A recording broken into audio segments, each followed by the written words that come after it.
You solemnly swear the evidence given to the court and jury in the case now hearing to the truth, the whole truth, and nothing but the truth, so help you God.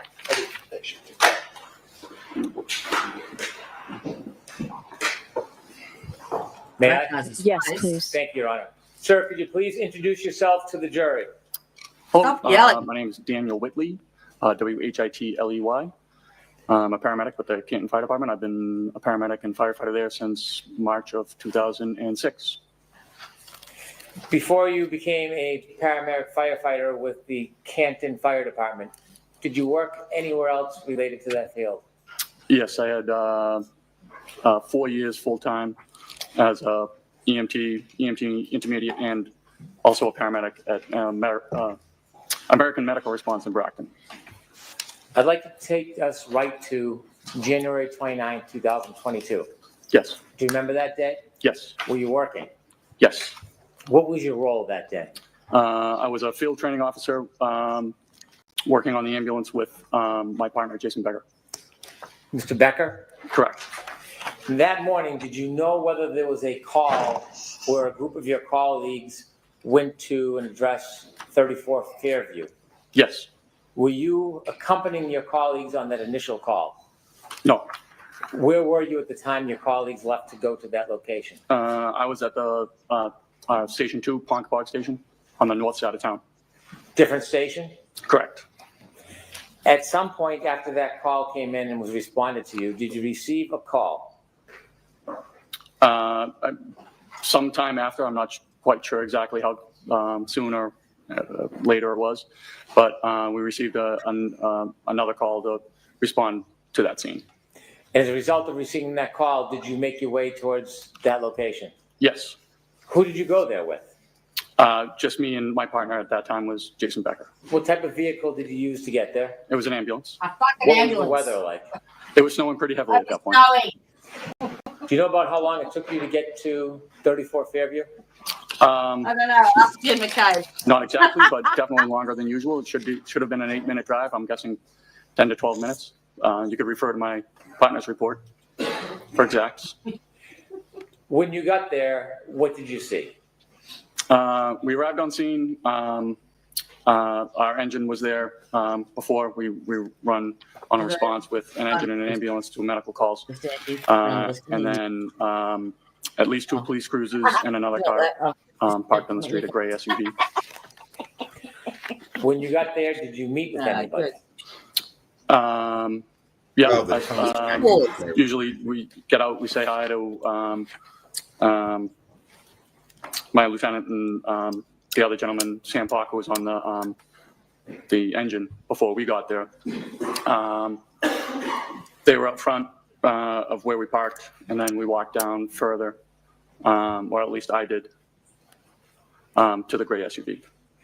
When you reached the gray SUV, did you see anybody inside it? I believe at that point we were kind of, getting out. We were walking down, they were coming out to greet us. There were 3 women there. Okay. Did you speak to any of them in particular? Not at that point, no, not really. At some point, did you have any interaction with any of the women? Yes. In fact, did you know any of the women who were there that morning? I knew Kerry Roberts. How did you know Kerry Roberts? First we're neighbors. She lives about 100, 200 yards away from me around the corner. And she helped organize a neighborhood block party, and I would volunteer every year to bring the fire truck to the block party and show the kids the fire truck for a little bit. So you knew her well? No. Were you friends with her? No. Friendly? I just would describe us as acquaintances. Did you ever socialize with her personally, other than the block party? No. But you knew who she was? I knew who she was. I don't recognize her, yes. Did you talk to her that morning? Not beyond probably a hey or hi or something like that. Okay. Do you know whether she ever gave you any items? I know at one point I had to exchange whether it was a purse or a cell phone or some object from Miss Reed. At some point that morning, did you have an opportunity to meet with the defendant? Yes. Where did you first see her? We were in the process of getting her to go to the hospital.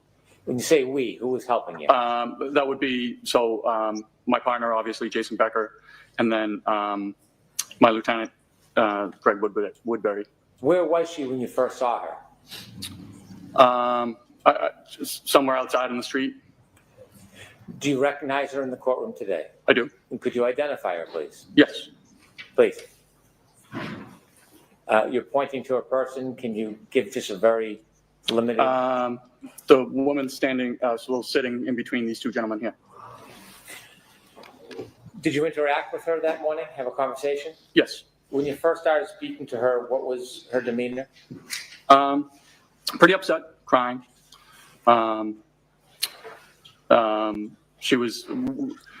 We had a Section 12 in hand, which is a medical order or a police order to be taken to the hospital for psychological evaluation. Did you discuss that with her? Yes. Yeah. Did you ask her to follow you or to come with you? Yeah, she did. And did that happen? To the ambulance, correct. So you went to the ambulance with the defendant? Yeah. And was Mr. Becker with you? Yes. What happens when you get to the ambulance? So it was snowing, and it was more to kind of just get everybody into a nice, warmer location where it wasn't snowing or windy or anything like that.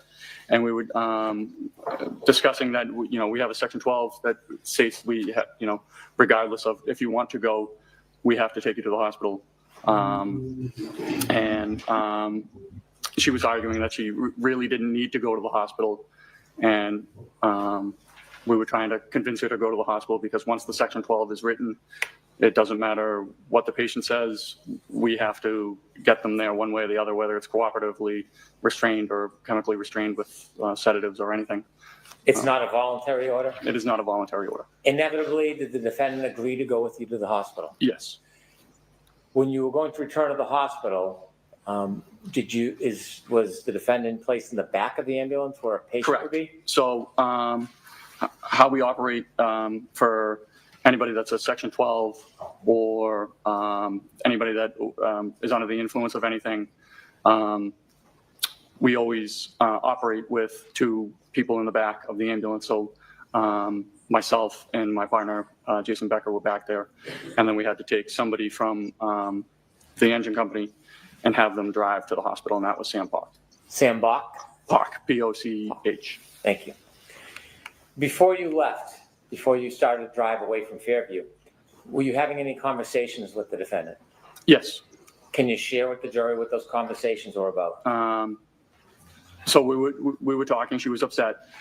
She kept asking if there was any chance her husband could be alive, and even sitting outside in the snow with no coat on for many hours. Did she indicate what many hours meant? How many? No. How often did she raise the issue of whether or not, or how long he could be out for? I'd say at least 3 to 4, maybe more. Part of your job is to care for patients? Correct, yes. Was part of your job to try to get them to the location safely? Yes. And sometimes you treat patients with physical injuries, don't you? Oftentimes it is physical injuries, yes. Are you trained when you're trying to transport somebody on how to interact with them? Yes. Well, sometimes if they're upset, in this instance, she kept asking if there was any chance that he could be alive, and that we really didn't know what was the patient that ambulance 1 took. We really didn't know what his condition was, and but figuring that it was a hypothermia type case, being the conditions outside, we were trying to give her hope that so there is a saying in the medical field, you're not dead until you're warm and dead. And I was basically, there's stories of children falling through ice and falling into rivers and being underwater for multiple hours and coming out, being resuscitated and having no neurological deficits. So I was telling her those stories just kind of to say, look, let's be sure we'll get to the hospital, we'll find out more there. Just trying to give her any sort of hope that her husband would be alive. Can you describe her demeanor when she was in the back of the ambulance with you during your interactions with her? She would go from pretty upset, crying. One instance where she kept saying, I can't take care of these kids. I can't take care of these kids. They're not my kids, and they're not his kids. And at that point, I understood who ambulance 1 had taken, because John was pretty well known in the town for taking on the care of his niece and nephew. So I said, listen, it's okay. It looks like you have a very strong support system.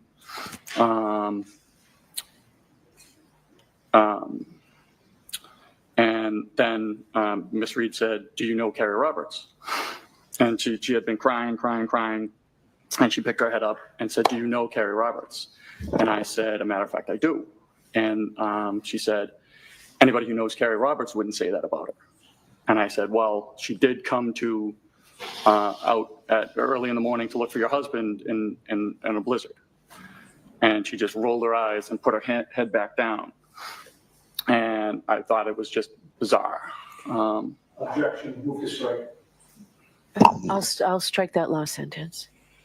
Would you describe her demeanor as even through that ride? No.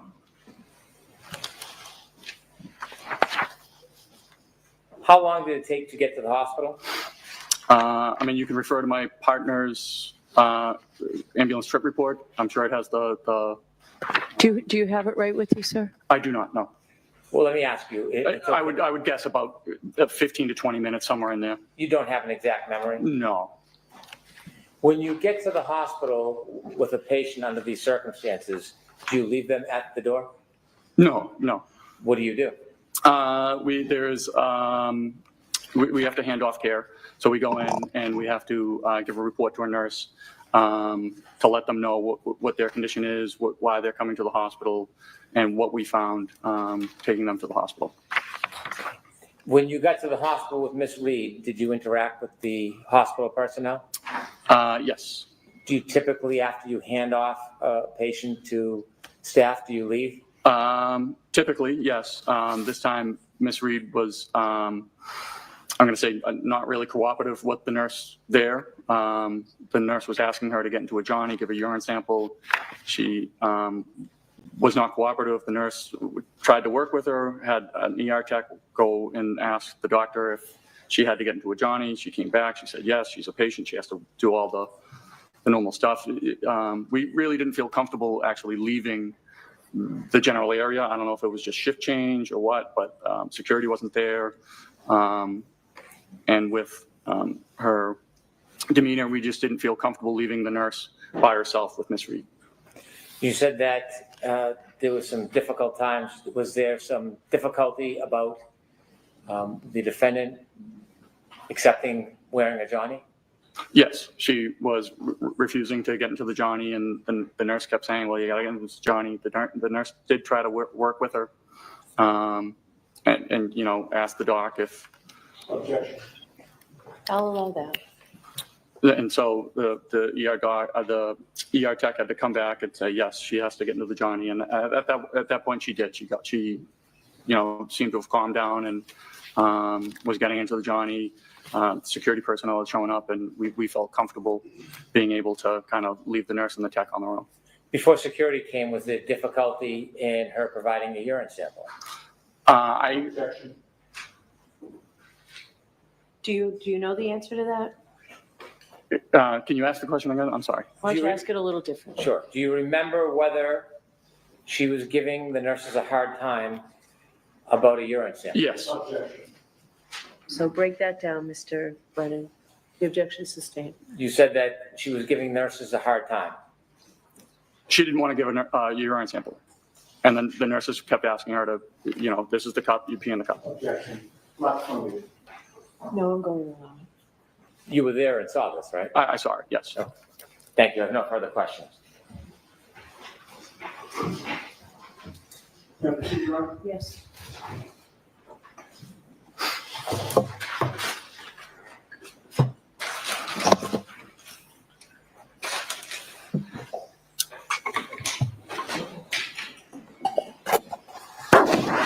Good afternoon, sir. Good afternoon.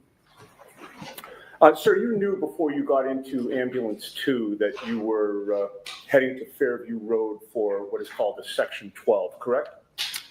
We were dispatched for a Section 12, correct? Right. And that was not your first call for a Section 12, right? No. You had been in that job since 2006. Yes, You've handled a number of them over the years, correct? correct. The fact that the call came in as a Section 12 gave you some idea of the nature of the issue that you might be dealing with, correct? We had an idea that it was for a psychological issue, correct? Right. It told you that somebody at that location was suspected of being in some type of either psychiatric or emotional distress, correct? Yes, And on your crew, or of your crew, I should say, you were the one to drive the ambulance to the residence, correct? I drove to the address at All right. Fairview. Now, you've said that when you got to Fairview Road, you don't recall the time, but you do recall that there were still emergency vehicles on scene, correct? I do. There was nobody lying in the front lawn of 34 Fairview at that time, correct? Correct. And do you know how much later after 6 a.m. you would have gone there? You'd have to refer to my partner's report. You don't know if it was minutes or hours? It later? was minutes. It was within the hour. I don't know. Within the hour, Yeah. okay. And you said that there were, or you testified that there were 2 police vehicles on scene, correct? At least 2. At least 2. There could have been more than 2. It certainly could have been. And those police vehicles in such a situation, particularly with the snow falling down, would have had their blue lights flashing? I'm not exactly sure if they did or they didn't. Sometimes the police shut off their lights when they arrive on scene. Sometimes they don't. Okay, so you don't have a memory one way or the other. No, nothing sticks out. But those police vehicles certainly were not hidden. They were in plain view, correct? I would say so. Minimum of 2, maybe more. Correct? Yes. And there was also a gray SUV parked near that residence? Correct. And there was a fire engine there as well, correct? Correct. You called it our engine, right? That was from your Well, it would be engine 3, engine 3, from or at your least station. the station 1 engine. I'm sorry? The station 1 engine. I So Canton Fire has 2 fire stations. We were coming from the second station. The station 1 engine is the one that responded to Fairview. Okay, and that was a typical large fire engine, correct? Yeah. And did the fire engine have its lights on? I assume it did, only because we rarely shut our lights off on a scene. Sure. And there were police officers walking about, milling about? Yes. Do you know how many? I know I spoke with Officer Sarif and Officer Mullaney, Okay, and so were at there- least 2. And you know them by name? Yeah, Canton's a fairly small town, so you run into the police on a regular basis. Sure, and you work cooperatively with them, correct? Yes. Were there other police officers besides Sarif and Mullaney?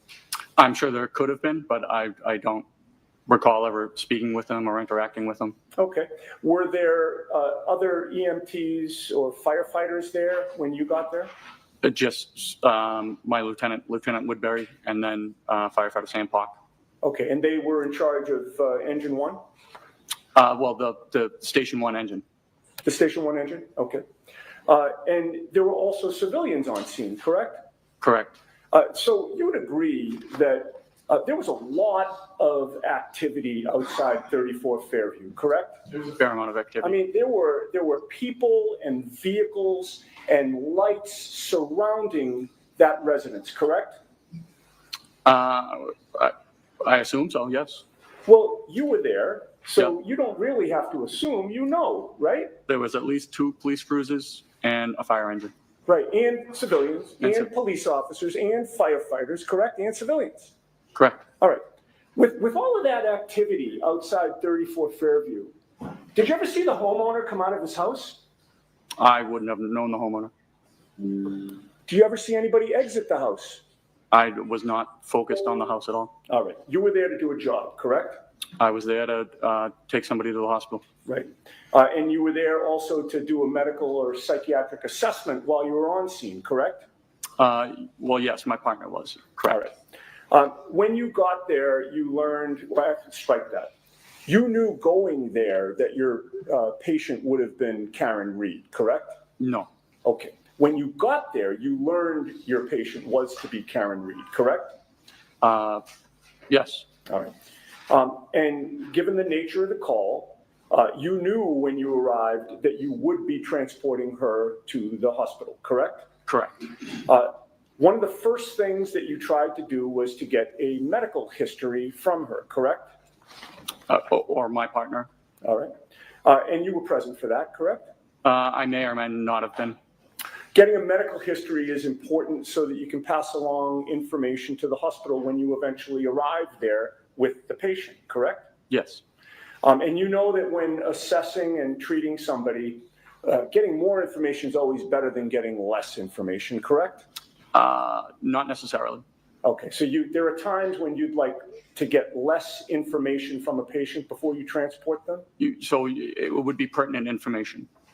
For instance, if somebody was complaining of chest pain and they had, stents placed in their heart, we wouldn't talk about how they had their tonsils removed when they were 12. Okay, fair enough. But getting more information is not going to negate the crucial information that you do get, correct? I mean, it certainly could in a critical stage. If there was a critical patient, we wouldn't typically overburden passing off a report to a nurse or a doctor with non-pertinent information. Okay, it's not your testimony that getting less information is always better than getting more information, is it?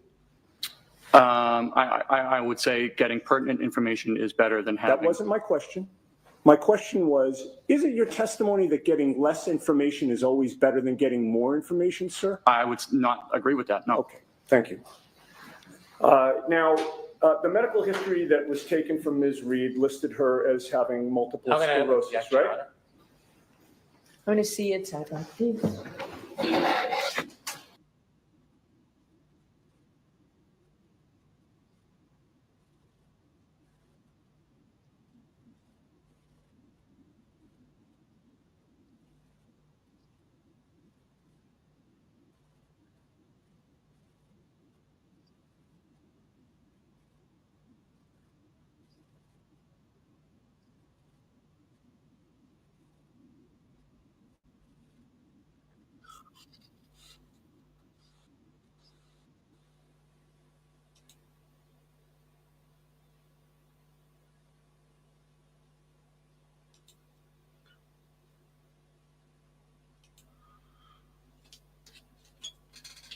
Ooh, it's not the fan.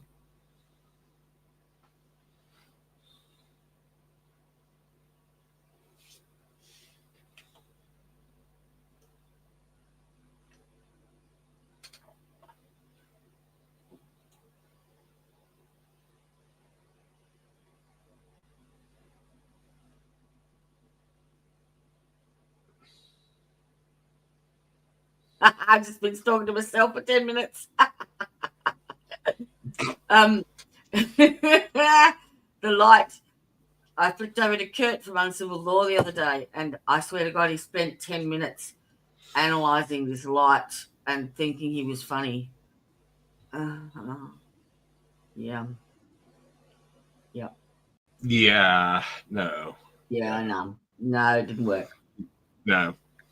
I should do a cut of it. It was actually quite funny.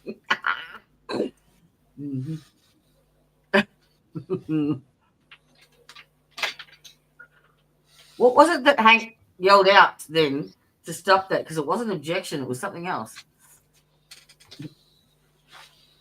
I don't know. I'm going to go with penis. Yeah. Phallus?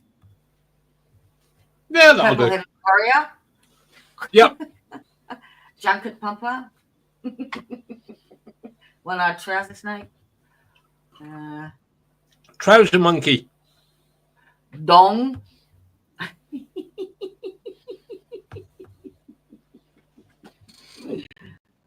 cock.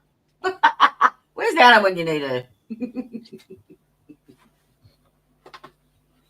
I know, but I can't believe our audience is letting us get away with saying all these things with no comments back. It's great. Oh, they're coming. They're coming. They have been very, very quiet today. Udahef must be busy.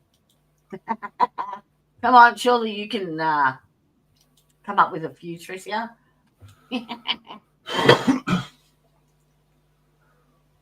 Dick, Doodle, Dangler, Johnson. yeah. Middle leg. Rod. Jake the Peg. Yeah.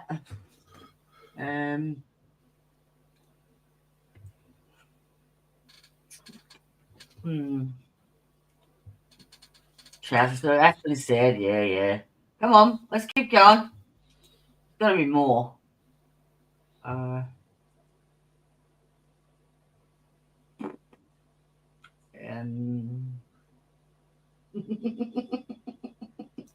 One-eyed monster.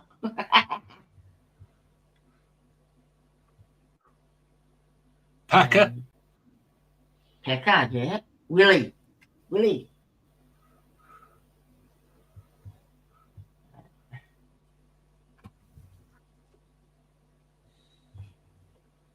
Ouch. I do believe I am in need of some additional pain medication.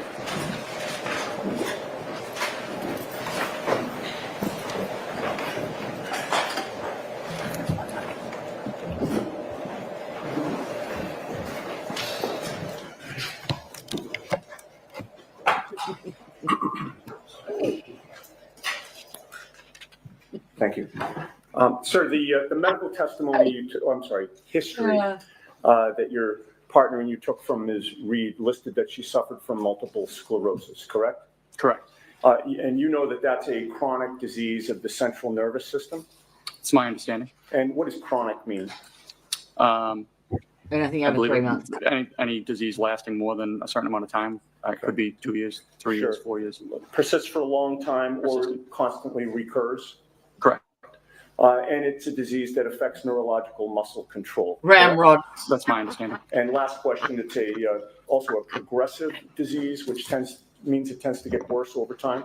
My understanding. Rod from the All goat. right, now, when you first interacted with Karen Reed after you got to 34 Fairview and encountered that whole scene, it was clear to you that a major focus for her was whether John O'Keefe was alive or dead, correct? Correct. Bless you. She asked if somebody could survive after having been found in the snow without a jacket, correct? For many hours, correct. All right. And you mentioned Pampa. something about hypothermia that you assumed that we Check your may have emails. been dealing with the hypothermia situation from earlier, correct? Well, she said that he had been out in the snow with no jacket on for many hours. And you assumed hypothermia was your testimony, correct? Yes. You are not qualified to diagnose hypothermia, are you? I'm not a doctor. Okay. And you don't know if your assumption about hypothermia was correct or incorrect, correct?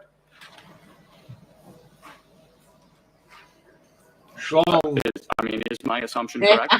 My question is that as you testify here today, after having dropped off Karen Reed at the hospital for that Section 12, you don't know if the assumption that you made that you were dealing with the hypothermia situation was correct or not. Is that right? Well, they were certainly working on him at the hospital as a hypothermia patient. You don't know if your assumption was correct or not, sir. I guess I don't. And you told her, in fact, that you could not speak to that, correct? I'm sorry, to what? Bald-headed giggle stick. In terms of how long somebody could survive outside, correct? I couldn't speak to his condition is basically what I was trying to say to her. All right. But she still persisted in asking you over and over if he was alive or dead, correct? Correct. She wouldn't let that go. Is that fair to say? Correct. And that was despite your not being able to give her an answer, correct? Again, we were just trying to sort of give her any hope. Right. Okay. So she kept asking it, and you were trying to give her hope that he could still be alive, correct? Correct. All right. Now, today you claimed that her demeanor had changed when you mentioned Kerry Roberts, correct? Correct.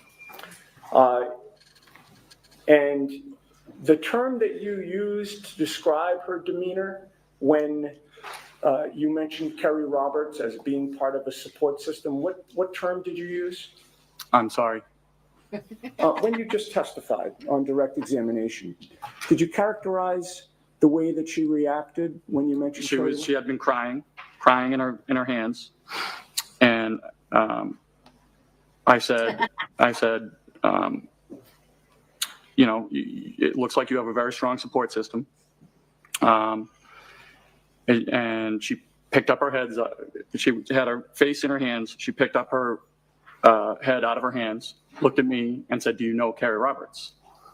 And I said, "As a matter of fact, I do." And she said, "Anybody who knows Kerry Roberts wouldn't say that about her." Okay. And you've previously described that in testimony last year as her being snarky was the term you used, correct? Correct. But you were first interviewed by the police on February 8th of 2022, correct? If that's what the report says, yes. About 10 days after this? About that. And the events of January 29th were fresh in your mind on February 8th of 2022, correct? As fresh as they are today. Okay, so you do not allow that your memory was better on February 8th of 2022 regarding January 29th of 2022. It wasn't better on February 8th than it is today, is your testimony. I would feel it's just as good. Okay. Your memory does not get better over time, correct? For this case, it seemed to stick out to me. Okay, so are you testifying that your memory gets better over time? No, but that would be crazy, wouldn't it? Correct. In that February 8th, 2022 interview, you were asked about Kerry Roberts, right? I'm sorry, what day? February 8th of 2022. Okay. You were asked Just about for Kerry all the Roberts, Navy right? people. I do not recall if I was or was not. You told the police that you knew Kerry Roberts from your neighborhood, correct? Okay, yes. And you've testified today that she just lived 200 yards away from you, right around the corner, right? About that. And you told police that you had seen Kerry Roberts on scene at 34th Fairview when you got there, correct? Correct. You also told police that Karen Reed had told you about making statements about her wanting to die, correct? Correct. But on February 8th of 2022, just 10 days after these events, you never mentioned to the police during that interview that Karen was snarky in any way, correct? I don't know if I did or I didn't. I don't know if it would be in their report. Oh, dear.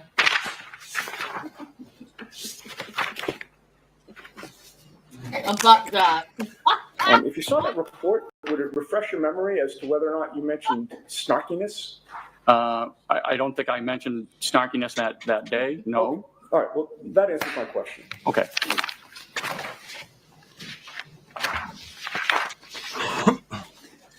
The cervix sentinel.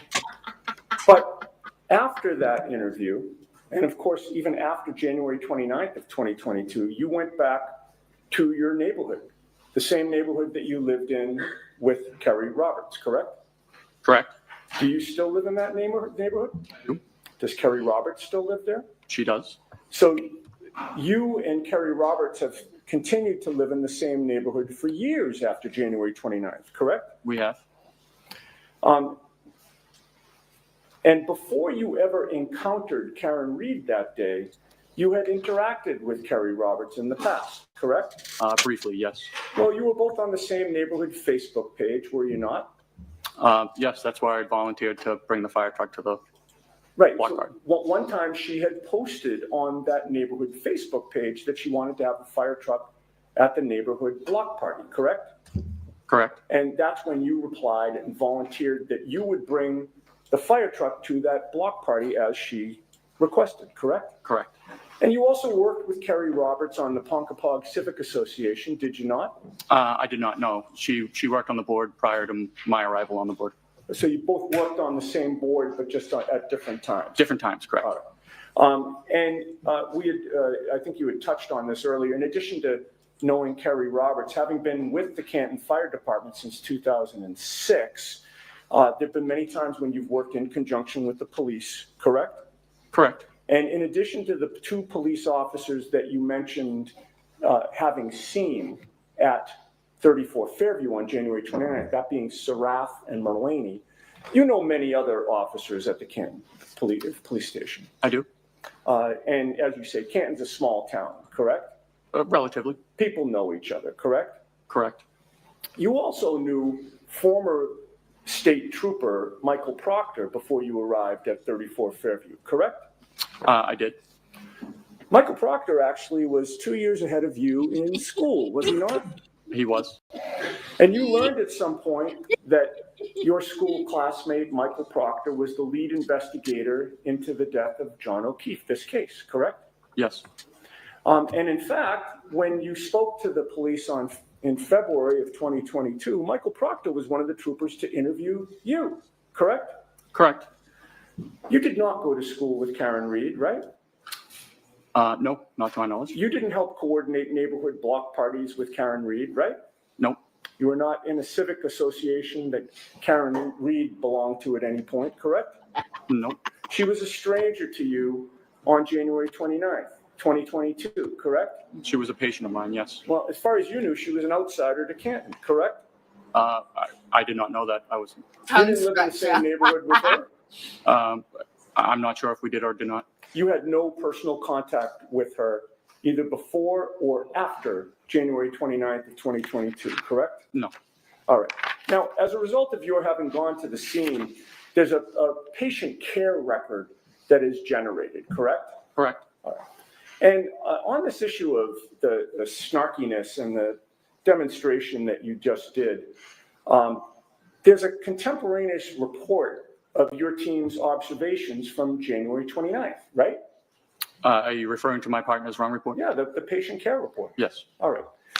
And that patient care report is dated January 29th of 2022 and is timed at 9:03 and 34 seconds a.m. Does that sound right? Sounds about right. All right. And that 9:03:34, from your knowledge of how patient care reports are generated, would that be the time that you arrived on scene or the time that the report is written? I mean, I would have to see what time, the exact time you're referring to, but it could be the time the call is closed, or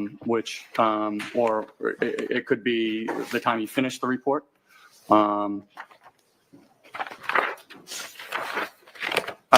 There could be multiple reports. I'm not exactly positive which report you're talking about. Okay. In any case, it was from that morning, correct? Well, it did. I assume so. Oh my I mean, there was God. only one morning that you went to. Oh my 34 Fairview. God. Well, no, but there could be two Was reports. that So the a engine thing? has to write a report and the ambulance has to write a After report. But all there that, wasn't about that morning, correct? Correct. All right. Now, then, there are boxes to fill out what? on the patient care record, correct? Correct. One of the boxes is primary impression. Yes, What does primary impression mean? that is just what we believe the patient's not complaint is, but what we. After all those things that I've typed, YouTube decided that Mr. Winky was not appropriate. Right. So literally can have weapon of ass destruction, but you can't have Mr. Winky. Correct. Yep. What the hell? Yep. Mr. Winky. Yep. And yeah, you One caught eye. me just as I was going to make a coffee. Sorry. The one-eyed wonder weasel.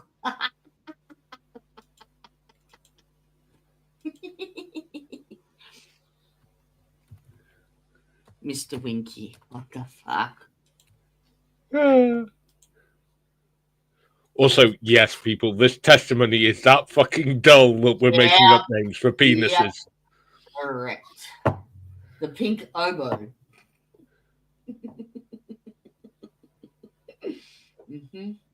Hook sword.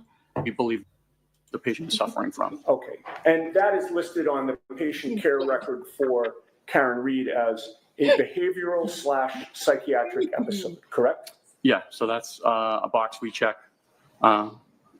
for just about any section 12. Sure, and of course that mentions nothing about snarkiness, correct? No, that is my partner's report. Okay. There's also a box for secondary impression, correct? Correct. What is secondary impression? That might be like just a secondary complaint most of the time. A lot of the times, patients don't have a secondary complaint. Okay, but in this case, it's listed as anxiety / emotional upset, correct? Yes. All right, and again, that mentions nothing about snarkiness, correct? That's my partner's report, yes. There's also a box for signs and symptoms, right? There is. And nowhere in the signs and symptoms box is snarkiness mentioned, correct? No, I don't think that would be medically appropriate. And then in the patient care record, it's Picking up recorded different that Karen was found sitting in the front passenger seat of a friend's car, crying and visibly upset. Oh, I can't believe this one hasn't been said. If that's my partner's words, yes. All right. And those words, actually nowhere in the patient care record is it listed that she was snarky in any way, correct?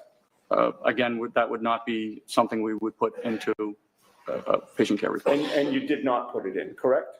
It was my partner's report, and no, we did not put it in. Okay. And once Ms. Reed agreed to go with you in the ambulance, it's fair to say she was still upset and crying, correct? At times. If I may have a moment. Sure. Testosterone. Actually, if I can just get my glasses so that I can see.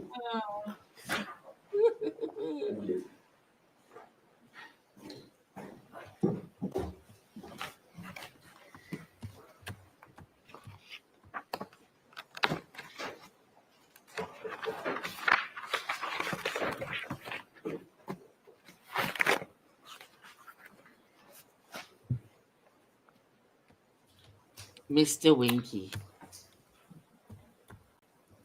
Okay. You had just testified that you said at times she was upset and crying when she got in the ambulance, correct? Correct. You testified on April 21st of 2022 before the grand jury, did you not? I did. And that was 3 months after the events that you're testifying about today? Roughly. And your memory back then was fresh, was it not? Yes. And you were asked the question, once she was in the back of the ambulance and she agreed voluntarily to go to the hospital, did she appear to calm down at that point? Do you remember that question? I do. And your answer was, she wasn't arguing against us at that point. Once she, agreed to come with us voluntarily, she was still upset, crying, and talking on the phone. Do you remember that answer? I do. All right. You didn't mention in that answer that it was only at times that she was crying and upset, correct? No. Okay. The whole time, from beginning to end, Ms. Reed was constantly worried about John, was she not? Objection. Sustained. You recall that she was on the phone at one point speaking to someone that she called Papa, correct? Correct. Did you later learn that Papa was John O'Keefe Sr.? I am just learning that just now. And in any case, you heard her say to Papa, is he dead? He's dead, isn't he? Sustained. You could hear on the other end of the line that Papa was saying something to her, correct? The objection sustained. May I approach? The witness or me? Sidebar. Okay.